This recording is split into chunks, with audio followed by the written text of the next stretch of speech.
Академик с традиционен си гостуващ в преобладаващо черно. Минков с хубав проект, който успеше през Цецо Чернокожев.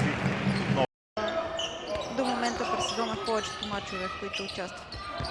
Прекрасно. Да, Бачев към Минков отново. Пропуск в защита на Харватина. Тони Годжинов ще получи прекрасна работа на пловдивчани, заслон в гърба, никаква комуникация, защита от страна на гост. Да преодолее тази умора. В крайна сметка отборът на Академик наистина е доста добре подготвен физически. Повечето играчи са в отлична физическа форма, нещо, което показва. Две бяха в нападение преди малко, сега пропуск на Костов от далечно съобщение. Годжинов също не я бави и има защо. Втора тройка за...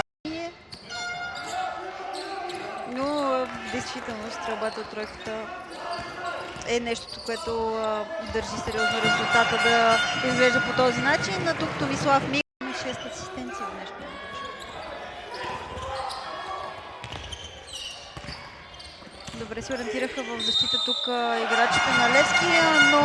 Две аванс за Академик Пловдив. Секулов за Миков. Титков стреля за 3, втора поредна тройка за Ники Титков, оставен.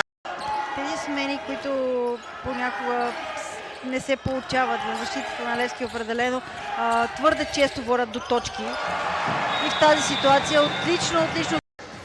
Той просто се чуди, поне съдейки от изражението му, чуди се какво повече да има каже. Титков и с Томислав Минков, така че много търпение, много внимание им се обръща и възможност да се развиват. И двамата се отплащат. Ето сега и Томислав Минков го прави по най-добрия начин. Са факт.